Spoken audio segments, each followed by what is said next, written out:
Hey there, St. Peter's. It's Pastor Paul, and I am reaching out to you again from our home. It's my midweek update, what is becoming my customary midweek update during this current season that we find ourselves in. And I just want to say it's a gift. It's a gift to just have an opportunity to get to reach out to you, to be present to you in this way for such a time as this.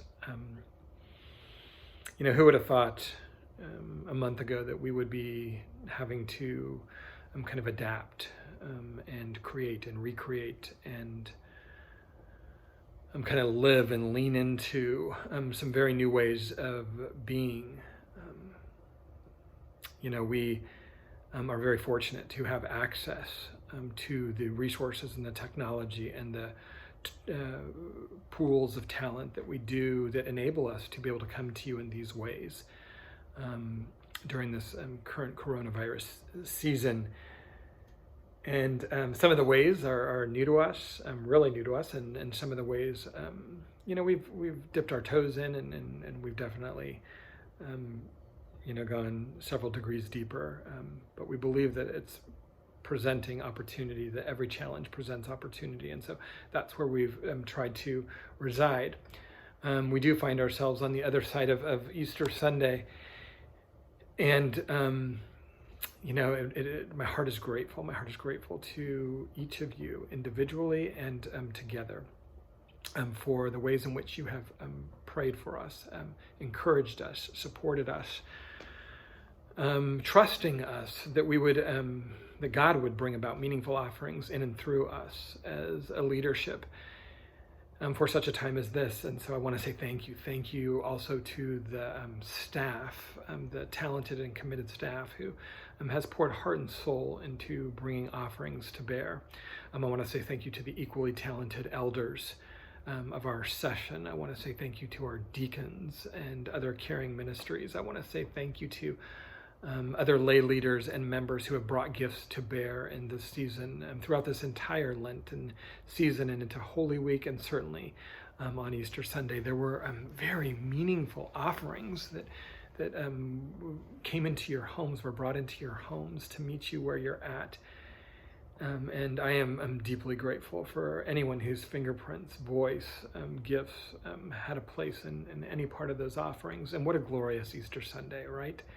If you haven't had a chance to kind of drink deep and partake of the Easter Sunday worship service, I encourage you to go to our website or our YouTube channel, or just give us a call and we'll make sure that you get a link to it, because it was a great gift, and so many people brought their gifts to bear to make that service happen. God knew, and God was and is with us. And so we find ourselves on the other side of Easter Sunday, right? And what I've been reminded is that Easter is not a day, it's not an event, it's not one particular Sunday, it's not a location, it's not a destination, but it's this moment that transcends. And so though Easter Sunday was last Sunday, we are living in this Easter season.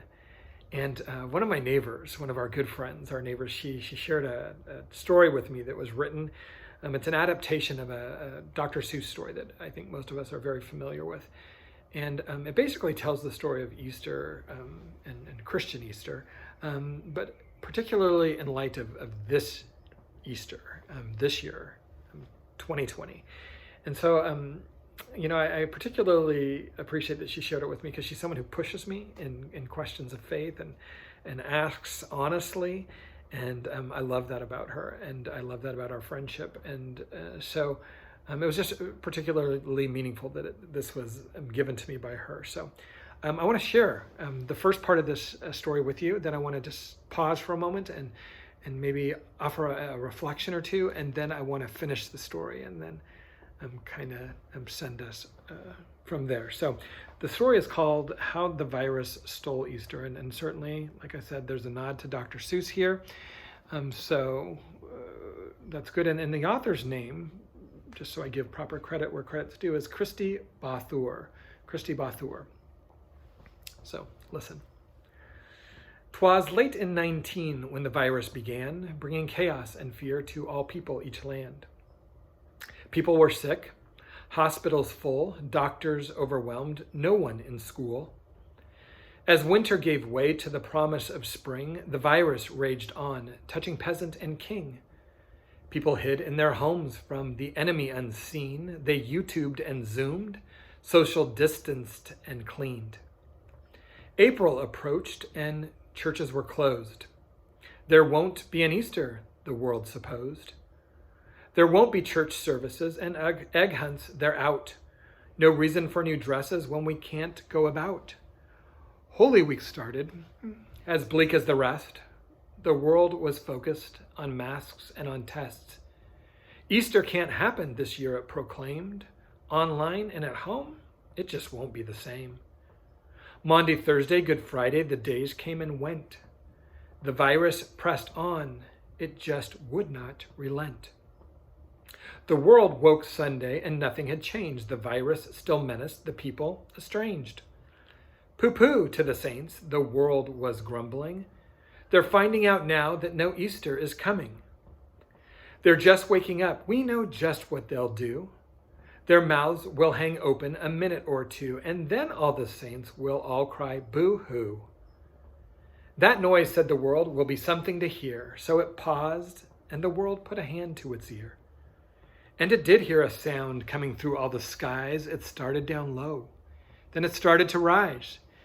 But the sound wasn't depressed. Why, this sound was triumphant.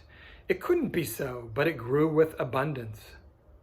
The world stared around, popping its eyes. Then it shook. What it saw was a shocking surprise. Every saint in every nation, the tall and the small, was celebrating Jesus in spite of it all. It hadn't stopped Easter from coming. It came. Somehow or other, it came just the same. And the world with its life quite stuck in quarantine stood puzzling. Just how can it be? It came without bonnets. It came without bunnies. It came without egg hunts, cantatas, or money. Then the world thought of something it hadn't before. Maybe Easter, it thought, doesn't come from a store. Maybe Easter, perhaps, is a little bit more. And what happened then? Well, the story's not done. What will you do? Will you share with that one or two or more people needing hope in this night? Will you share the source of your life in this fight? I'm going to pause there for a moment because I, again, am reminded and I appreciate how a childlike story reminds us as we stand on the other side of Easter Sunday that Easter is about much more than a Sunday. It is an event that, covers time and place and space in a way that we cannot imagine. And it presents a challenge, and that challenge of Easter to us is to accept the most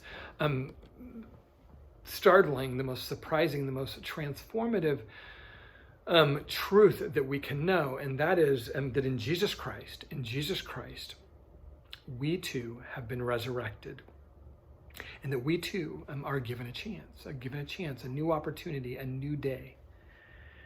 Easter doesn't happen in a particular church. It doesn't happen in a particular sanctuary or a particular campus or setting. It happens wherever we are. It happens wherever you are. So today or tomorrow or whenever or wherever you are watching this message, know that Easter comes to you. Easter comes to you. Whether you are sitting there in your pajamas or you are in what is equivalent of your Sunday best, or whether you are just dressed from your waist up so that you look presentable for your work Zoom meetings. Whether you are gathering or find yourself surrounded by family, or you are sitting alone in front of the screen. Whether you are distracted by the chaos of children and trying to navigate the wonder and the complexity of distance learning and parents trying to do the same, or if you find yourself just surrounded by too much silence.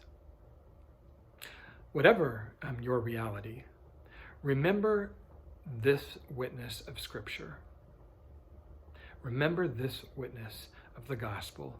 Easter began, and it begins with fear. It began with uncertainty, with unknowing, with being afraid. That's what we read, that's what we hear about in the testimony of Scripture. And then it moves, it progresses to this place where believers' hearts and mindset is kind of anchored in this courage to follow. This courage to follow, the courage to face the worst that this world can offer with a faith that defies reason. So what if? What if?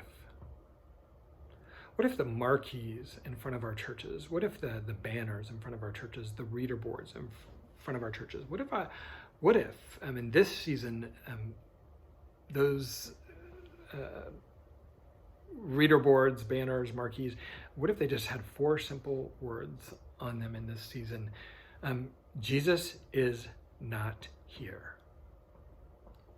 Jesus is not here, meaning that Jesus is out there. Jesus is out there with the people. Jesus is out there with you. That Jesus comes to us wherever we are. That Easter happens where we are.